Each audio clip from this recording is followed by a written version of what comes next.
A'udzu billahi minasyaitonir rajim. Bismillahirrahmanirrahim. Assalamualaikum warahmatullahi wabarakatuh. Kembali lagi di channel Sampul Hitam. Untuk cerita kali ini, Mang Sukir masih melanjutkan cerita yang sebelumnya. Suamiku pembunuh anak-anakku. Cerita ini ditulis oleh Zika Amel. Dan bagi teman-teman yang ingin membacanya secara langsung, atau teman-teman ingin membaca koleksi cerita-cerita dari Kak Zika Amel, teman-teman bisa langsung kunjungi link yang saya sudah siapkan ada di deskripsi. Oh ya, sebelum itu Mang Sukir minta dukungan dari teman-teman. Bagi yang belum subscribe, untuk subscribe channel ini dan nyalakan notifikasinya agar teman-teman tidak ketinggalan cerita-cerita dari Mang Sukir. Dan tak usah berlama-lama, langsung saja kita ke ceritanya. Selamat mendengarkan. Waktu berjalan dengan cepat. Aku dan keluarga kecilku sudah menempati rumah ini seminggu. Rasanya baru kemarin aku menghirup udara segar dan juga merasakan mencekam di waktu malam menjelang yang begitu kental di tempat ini. Berjalan bersama dua putri kembarku di awal pagi sungguh menyenangkan. Apalagi bisa bercengkrama dengan mereka berdua. Semua ini luar biasa bagiku. Tiba-tiba gerak langkah ini seolah menarikku kembali ke halaman belakang. Entah kenapa ketika pandangan lurusku menatap tajam ke arah dahan pohon di sana, seketika pikiranku melayang pada tulisan nama sosok perempuan cantik bermata sendu itu. Aku sempat berpikir mungkin dengan menuliskan namanya aku bisa berbagi cerita dengannya. Atau mungkin aku saja yang tidak bisa memahami maksud hantu itu apa. Aku maju 3 langkah, memastikan apa yang tertangkap oleh pandanganku tadi pada dahan pohon angker itu. Ternyata sosok mata sendu Maya muncul juga pada pagi hari. Masih sama tatapannya padaku yang disertai seringainya siap buat bulu kuduk meremang. Namun, keberanian dalam diriku sepertinya sudah begitu kuat, hingga penampakan mereka tidak terlalu buat aku kentara, bahkan kala mereka mencoba mengganggu keberadaanku di rumah ini. Karena gejolak dalam jiwaku sepertinya mendorong tubuh ini untuk melangkah lagi ke depan dengan kecepatan yang ku bisa. Mama. Aku terus mempercepat langkah kakiku, bahkan panggilan dari putriku tidak kuperdulikan lagi. Sampai satu titik tepat di depan pohon aku berhenti. Dan anehnya sosok perempuan itu lenyap di bawah bayangan hitam yang menelusup dalam akar-akar pohon besar tinggi menjulang di hadapanku. Sial, aku gagal lagi mendapatkan jawaban dari perempuan yang bukan manusia itu. Kesal dan gelisah sekarang bercampur menjadi satu. Tapi, tunggu. Sepertinya aku merasakan kembali kehadirannya dan itu di belakangku. Astaga, si kembar berada di belakangku. Begitu tahu, aku langsung membalikkan badan dan berniat berlari ke arah mereka berdua. Tapi, mendadak kakiku sulit untuk bergerak dan mulutku seperti terbungkam. Hanya mataku yang membulat kala melihat sosok yang sama di depan sana. Lebih gila lagi, Maya sedang menggandeng Andin dan Andita. Mereka semakin menjauh berjalan seperti layaknya seorang kakak dan adik-adiknya. Kini perempuan itu menoleh ke arahku dan tersenyum hangat. Aku mengira itu adalah senyumnya yang indah daripada sebelumnya saat menampakkan wujudnya padaku.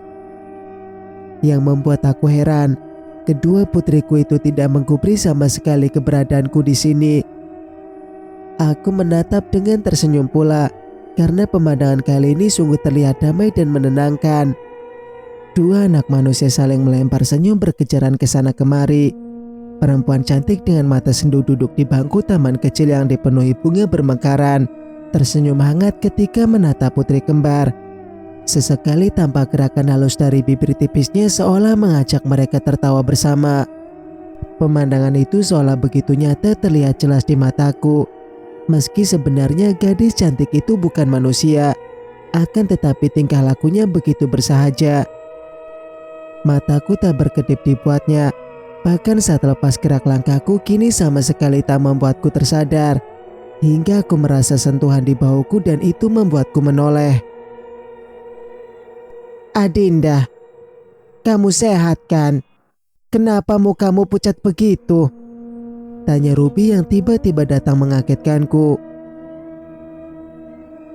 Enggak Bu, saya baik-baik aja kok. Tadi tuh lagi ngawasi dua putriku bermain di Loh, mereka kemana? Aku kaget ketika mendapati kedua putriku tidak ada di depan taman. Di mana, Nak? Gak ada siapapun di sana. Heran Bu Ruby dan juga aku. Beneran, Bu. Tadi Andin dan Andita lagi main kejar-kejaran di sana. Aku mencoba meyakinkan Bu Ruby membenarkan apa yang kulihat nyata. Akan tetapi, akhirnya aku menyadari ternyata ini ulah hantu perempuan itu. Sungguh makin aneh dengan diriku sendiri sampai merasa kebingungan seperti ini. Mungkin ini gara-gara ponaker itu, Adinda. Bu Ruby menatap serius ke arahku sembari menuntunku ke kursi di teras rumah. Saya nggak pernah mendekati pohon itu, Bu. Ucapku berbohong pada perempuan parubaya di hadapanku saat ini. Terlihat dari mimik wajahnya, sepertinya ia tidak yakin akan pernyataanku tadi. Bahkan Bu Ruby terus saja melirik ke sekeliling rumahku. Entah apa yang hendak dibuktikannya. Syukurlah kamu baik-baik saja. Kalau begitu saya permisi dulu ya, Nak. Karena sebentar lagi mau berbelanja ke pasar. Aku mengangguk dan mempersilahkan ia pergi dan berlalu dari rumahku. Tanpa pikir panjang, akhirnya aku memasuki kamar kedua putriku. Leganya, ternyata mereka sedang bermain di kamarnya. Karena tak ingin mengganggu, aku menutup pelan dan melangkah cepat ke kamarku tanpa menoleh lagi ke belakang. Selesai menyiapkan kemeja dan lainnya untuk suamiku, lantas aku keluar kembali menuju ke arah dapur. Seperti biasa memasak ringan untuk sarapan. Sayang, maaf ya. Aku langsung ke kantor aja karena ada meeting pagi-pagi di kantor. Kamu makan bareng si kembar aja ya. Ucap Benny tiba-tiba melingkari tangannya ke pinggangku. Padahal aku sedang sibuk mengaduk-aduk nasi goreng. Tapi memang suamiku itu romantisnya tanpa terduga. Iya, bagiku tadi itu sungguh indah sekali. Beberapa menit kemudian deru mesin terdengar dari luar dan itu pertanda suamiku sudah melajukan mobilnya menuju ke kantor. Sedang aku masih harus membangunkan putriku untuk sarapan dan kuharap mereka tidak merengek minta makan bersama papanya. Karena semenjak kami pindah, Andin dan Andita dapat merasakan disayangi oleh Benny dengan luar biasa. Bagiku Benny adalah sosok orang tua yang mau memberikan lebih untuk kedua putrinya. Selesai sarapan, seperti biasa aku menemani mereka main. Kadang sampai lupa waktu karena saking serunya bercengkrama dengan kedua putriku itu. Terlebih Andita suka sekali menjahili aku dan kakaknya. Sekarang ini aku masih mengawasi mereka berdua. Tiba-tiba terdengar suara dari arah dapur. Aku menebak mungkin gelas atau piring yang jatuh.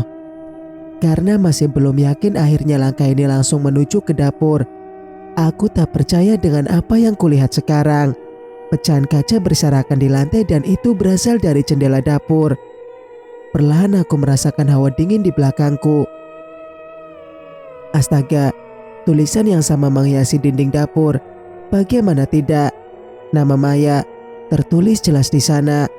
Aku sungguh kaget kali ini namanya tertulis memenuhi dinding nyaris tidak menyisakan ruang kosong sedikit pun. Sesaat kedua bola mataku membulat dan kedua tangan juga bergetar.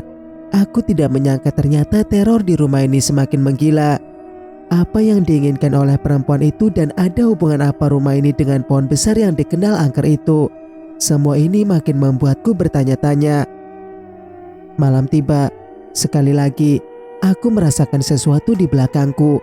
Hawa dingin menyergap dan sepertinya telinga ini menangkap sebuah bisikan yang memanggil. Adinda. Bisikan yang sangat pilu terdengar memenuhi ruangan ini.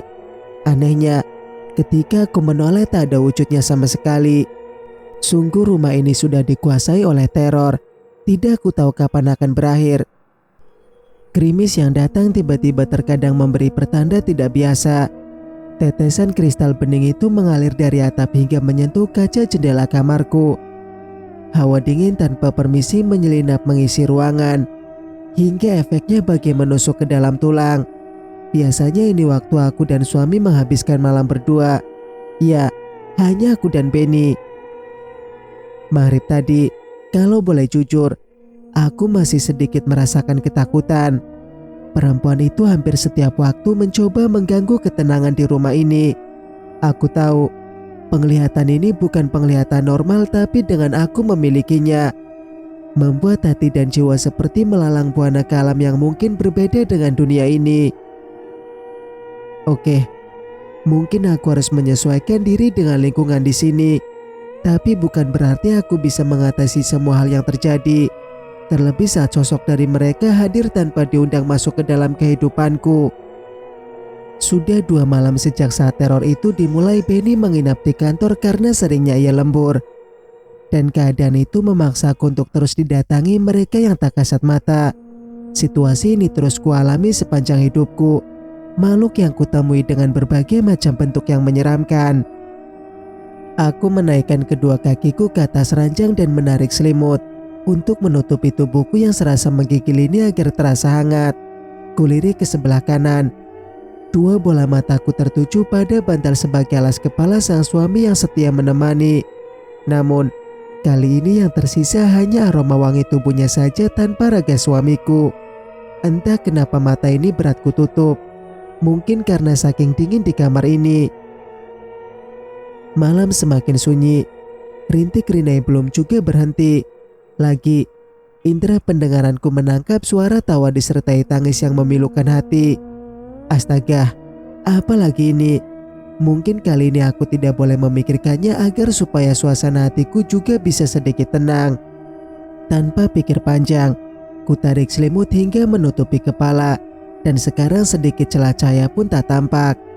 Mungkin akan lebih baik jika beberapa saat aku mengeram di bawah selimut sampai suara langkingan sosok mata sendu itu menghilang. Benar saja, suaranya semakin meninggi tanpa henti. Kukuatkan tekad dalam ruang gelap ini untuk terus mengunci diri sampai pagi menyapa. Akhirnya mata ini terbuka benar-benar pada pagi hari. Artinya semua makhluk tak berwujud sudah kembali ke alamnya. Mama, Ma, buka pintunya. Tiba-tiba aku mendengar teriakan Andita dari luar. Seketika tingkat kekhawatiranku naik 1000%. Sepersekian detik aku berlari dan membuka pintu kamar. Kenapa, sayang?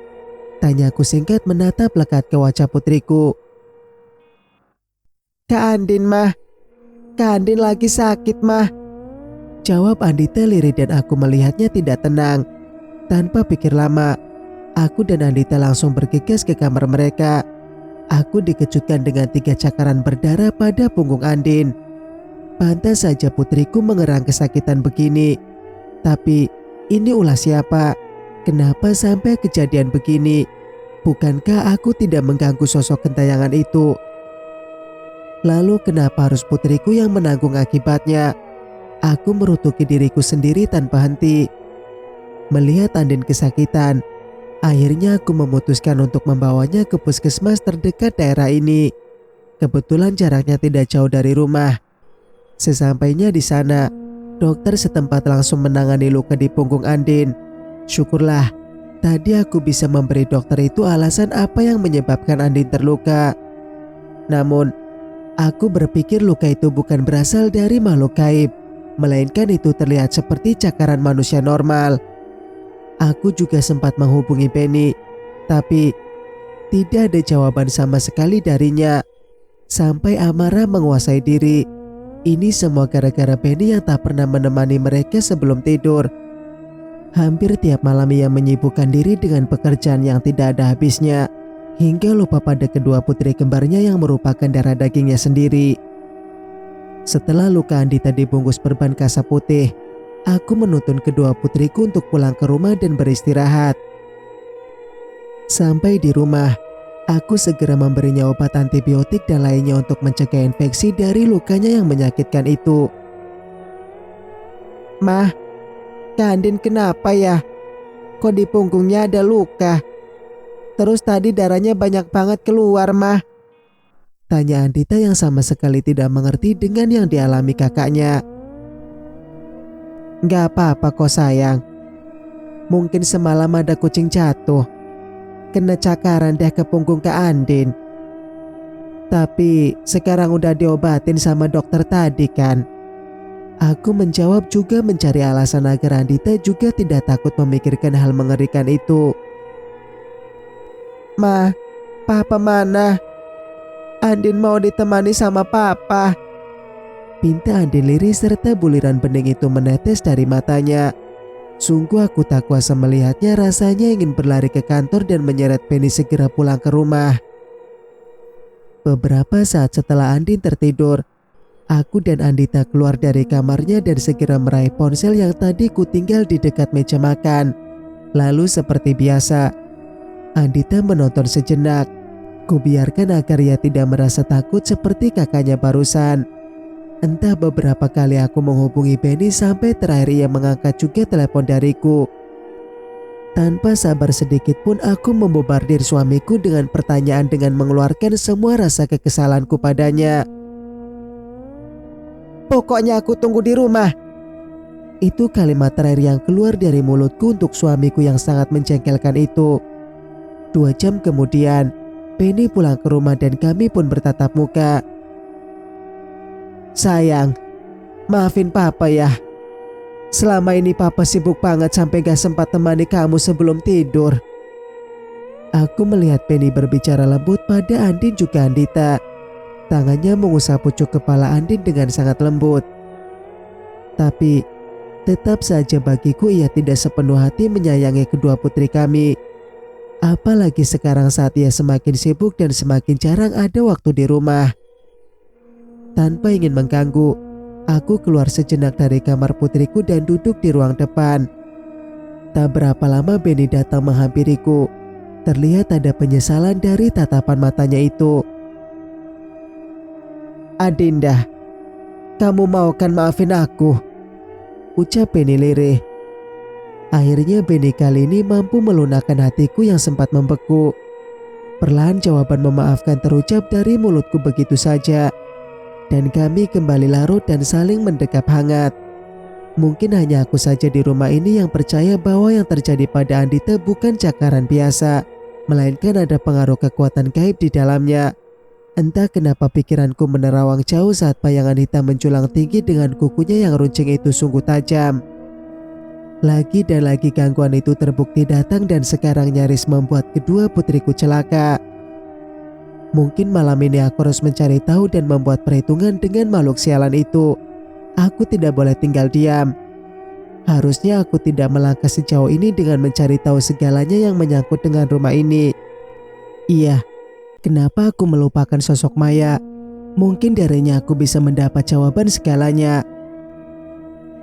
Andin, Andita, sayang, sebagai permintaan maaf, Papa mau ajak kalian jalan-jalan ke kebun binatang. Ucap Benny lembut pada mereka. Aku lega karena Benny mau memahami dua putrinya. Beneran, Pak? Asik? Tanya Andin masih ragu dengan ajakan papanya barusan. Andita nanti mau main kejar-kejaran sama binatang-binatang yang lucu banget di sana. Boleh kan, Pak? Rengek Andita terlihat jelas di mata polosnya. Aku bahagia melihat mereka bisa dekat dengan papanya sekarang. Tangan kokoh Benny perlahan memeluk kedua putri kami dengan hangat. Sedang aku mendekat sesaat setelah momen itu berlangsung. Mama ikut juga kan, Pak? Celetuk Andita berikutnya dengan memperlihatkan deretan gigi yang berwarna putih sebagian, karena sebagian lagi coklat. Iya dong sayang. Nanti kalau mama gak ikut siapa dong yang jagain kalian? Pasti papa kewalahan. Bener kan, Pak? Aku menjawab sembari melirik arah Benny. Benar saja, suamiku meresponnya dengan ikut tersenyum padaku. Usai menemani si kembar tidur, lalu aku dan Benny beranjak keluar menuju arah ke kamar. Karena merasa kering di tenggorokan, aku menyuruh Benny duluan masuk ke kamar karena aku perlu mengambil air putih untuk menghilangkan rasa haus. Tak berapa lama aku sampai juga di dapur dan sorot mataku entah kenapa spontan tertuju ke pintu belakang. Semilir angin menyambar wajah dan rambutku sehingga tersibak sesaat. Dan aku merasakan sepertinya hawa aneh kembali menyapa. Terdengar bisikan-bisikan yang membuat telinga ini terasa pekak. Namun, aku tetap fokus dengan tujuanku ke sini. Kubuka lemari pendingin dan mengambil botol air mineral yang sudah kuisi sebelumnya. Dan sedikit makanan ringan yang masih tersisa untuk kubawa ke kamar. Penny sangat menyukai makanan ringan. Suamiku biasanya menguntal sebelum tidur. Sesaat kakiku bergerak melangkah. Tiba-tiba seperti ada bayangan putih di belakangku. Wangi melati menguar ke seluruh ruangan dan kali ini sosok putih itu berdiri menyamai langkahku. Perlahan ia tersenyum padaku dan mata sendunya membulat serta menghitam. Aku diam tanpa kata, seolah tak ingin ikut mengganggunya daripada putriku kembali kena akibatnya. Anehnya, ketika kakiku melangkah dan sosok itu juga ikut melangkah, hingga suara panggilan namaku terdengar dari kamar. Mungkin Penny yang memanggilku karena lama belum masuk ke kamar, sedangkan ia menunggu di sana. "Dinda, sayang, kamu di mana?" Astaga, Penny benar-benar memanggilku dari kamar. Tanpa berpikir lama, tanpa menoleh ke samping, aku bergegas masuk ke kamar. Aku mematung ketika sesuatu bayangan hitam berdiri di belakang suamiku. Mataku seolah membulat dan mulutku seperti membuka sendiri. Aku terkejut bukan main ketika bayangan hitam itu berdiri begitu lama di sana. Tapi suamiku sama sekali tidak menyadarinya. "Dinda, kamu kenapa kaget gitu sayang? Ada apa sih di belakangku?" tanya Benny penasaran. Gak ada apa-apa kok sayang. Oh iya, nih aku bawa makanan ringan buat kamu." Aku menjawab serta menyangkalnya sembari menyodorkan cemilan buat Penny. Benar saja, lepas kejadian itu, aku segera mengajak Penny untuk tidur cepat tanpa canda tawa lagi seperti malam-malam sebelumnya, yang menjadi kebiasaan kami berdua. Singkat cerita, esok pagi, usai sarapan, aku dan sekeluarga bersiap-siap pergi ke kebun binatang, seperti yang sudah dijanjikan oleh suamiku pada dua putri kami. Mereka berdua begitu bahagia, jelas terlihat dari raut wajahnya. Semua barang yang kubutuhkan telah masuk dalam mobil. Begitu juga Andin dan Andita telah berada di dalam mobil. "Mah, kok papa lama banget? Kamu udah nunggu ini. Mau cepat-cepat sampai ke kebun binatangnya, mama?" ucap Andin melirik ke arahku yang tengah sibuk menyusun barang kecil di dalam mobil. "Sabar sayang, mungkin papa agak lama siapnya." Itu papa udah dekat ke sini." Aku akhirnya melihat Penny berjalan mendekati mobil. "Oke, mari berangkat." Rasa bahagia terus menyelimuti hati ini kala melihat kedua putriku saling melempar tawa. Sesekali ia mengusap pucuk kepala Andin dan juga Andita. Kami hampir 1 jam berada di mobil, dan tak berapa lama terlihat gerbang menuju ke kebun binatang yang sudah sangat dikenal di kota Bogor ini. Begitu mobil kami memasuki hamparan luas, terlihat kawanan gajah melintas di taman yang sebagiannya terdapat telaga kecil dan tumbuhan sedang menghijau di sekitarnya. Kemudian di sepanjang jalan itu juga terlihat beragam binatang lainnya seperti jerapah, zebra, rusa dan binatang lainnya. Sewaktu beberapa menit sebelum sampai di taman, aku juga memberi beberapa buah-buahan sebagai makanan binatang-binatang tersebut. Benar saja begitu mobil berhenti, Andin sangat antusias memberi makan monyet yang berkeliaran. Ia melempar beberapa pisang sembari tertawa riang menatap aku dan Penny. Sedang Andita suka sekali mengajakku untuk melihat kerumunan zebra dan jerapah. Entah, katanya mereka lucu dan warnanya hampir sama. "Mah, Andita senang banget bisa main bareng jerapah di sini. Mama lihat kan? Tadi mereka langsung mau makan waktu Andita ngasih." "Pah, ayo kita ke sana." Sepertinya Andin sangat antusias mengajak papanya ke arah binatang kecil yang sedang berenang di telaga. Beberapa menit kemudian, Andin juga menarik tanganku berjalan-jalan kecil di taman itu. Terlihat beberapa keluarga juga datang dan memberi makan binatang-binatang yang ia jumpai di sana. ketika aku sedang asik bermain dan tertawa dengan Andin dan Andita. Lalu kedua tangan mereka memelukku erat dan menciumi kedua pipiku. Entah kenapa aku merasa tatapan Benny tiba-tiba menjadi aneh ketika si kembar menciumi kedua pipiku dan memelukku erat. Aku kali ini mengira bahwa ia saat ini memang bersikap pura-pura baik pada Andin dan Andita, hanya karena kejadian kemarin yang menimpa Andin. Kedua bola mata Benny tampak sangat berbeda, seolah aku melihat pribadi lain di sana. Ada apa sebenarnya dengan suamiku? Pertanyaan yang sama lagi-lagi menguasai benakku. Bahkan untuk beberapa saat langkah ia tak bergerak untuk menghampiri kami di sini, melainkan ia mematung bersama sederet pohon di sekitarnya.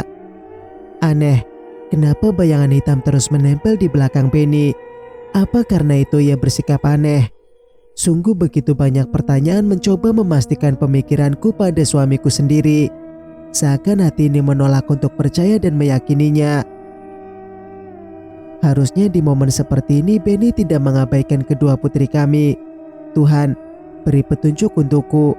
Rasanya hati ini terus menolak untuk mengikuti jalan pikiran burukku. Semoga saja yang buruk-buruk terhindar dari keluarga kami. Hari semakin gelap. Tak terasa beberapa jam telah kami lewati bersama. Ya, meski kadang hati menolak mempercayai keanehan dan keanehan yang terjadi.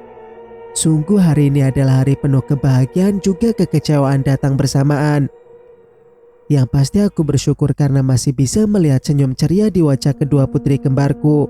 Meski sang papa acuh tak acuh. Namun setidaknya ia berbagi senyuman dengan kami walau mungkin itu sangat terpaksa ia lakukan. Atau semua itu hanya kegalauan semata yang menguasai hatiku. Singkat cerita, Adinda, aku tunggu di kamar 5 menit lagi. Sesampai di rumah, aku menuntun Andin dan Andita masuk ke kamar. Heran, kenapa tiba-tiba Benny menatapku begitu tajam? Apa salahku? Ya, aku harus segera menyusulnya daripada suamiku marah nantinya. Usai menutup pintu kamar si kembar, lantas aku segera bergegas ke arah kamar kami. Benar saja, terlihat olehku Benny tengah menarik napas dalam seperti sedang menahan amarahnya yang tak ingin keluar tanpa diinginkan.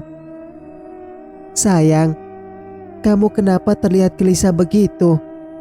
Tanyaku mencoba mencari tahu, mungkin ia akan cerita padaku. Istrinya, apa? Kamu masih nanya kenapa aku gelisah? Jelas-jelas kamu penyebabnya, Dinda. Aku kaget ketika mendengar ini dari mulut suamiku sendiri. Emangnya aku buat salah apa sama kamu, sayang? Tolong kasih tahu. Sungguh aku benar-benar gak mengerti apa maksud kamu. Tanyaku sembari maju selangkah menatap serius ke arah Benny. Ternyata dugaan aku waktu itu memang benar, Dinda. Semenjak putri kita lahir dan tumbuh besar seperti sekarang, kamu berubah. Bahkan aku sekarang udah gak kenal kamu lagi seperti dulu. Jawab suamiku kembali menatap aku lebih tajam dari tadi. Tapi kan kamu tahu sendiri, sayang. Aku harus mengurus dan merawat putri kita, Benny. Lagian kenapa kamu harus cemburu sama anak kamu sendiri sih? Astaga, kenapa suamiku tega berbicara seperti itu? Bukankah kita sudah sepakat merawat anak tanpa kehadiran orang lain di rumah ini? Buktinya kamu sekarang udah gak ada waktu lagi buat aku, Dinda. Suami sendiri masa gak diperdulikan begini hanya karena mereka yang terus saja dekat dengan kamu? Lanjut Benny makin meninggi nada suaranya. Mereka itu anak kita, sayang. Kenapa kamu bersikap kayak gitu? Lebih-lebih tadi aku ngerasa aneh ngeliat kamu waktu di taman tadi. Apa kamu segitunya ya benci sama Andin dan juga Andita? Sungguh kali ini aku sudah tidak bisa menahan emosiku lagi mendengar kata-kata suamiku yang sangat menyakiti. Maksudku bukan gitu, Dinda. Aku tahu kamu sangat menyayangi anak kita. Tapi kan kamu juga harus memberikan waktu kamu buat aku sebagai suamimu, Dinda. Akhirnya aku keluar dari kamar dan menutup pintu sekeras-kerasnya. Mungkin di luar aku bisa menghirup udara sejenak, bukan sesak seperti ini. Tak kupedulikan lagi suara Benny memanggil namaku. Hening mungkin bisa buatku lebih tenang di sini. Dasar lelaki emosional. Tak bisa apa mencoba mengerti situasi saat ini sedikit saja. Terlebih Andin yang baru saja celaka karena cakaran aneh menyakiti bagian tubuhnya. Tak bisakah sedikit ada rasa iba? Sungguh aneh dengan sikap Benny, kadang baik kadang menyebalkan. Entah apa yang ada di pikirannya itu. Bersambung, nantikan kelanjutan ceritanya di video berikutnya. Mang Sukir pamit. Wassalamualaikum warahmatullahi wabarakatuh.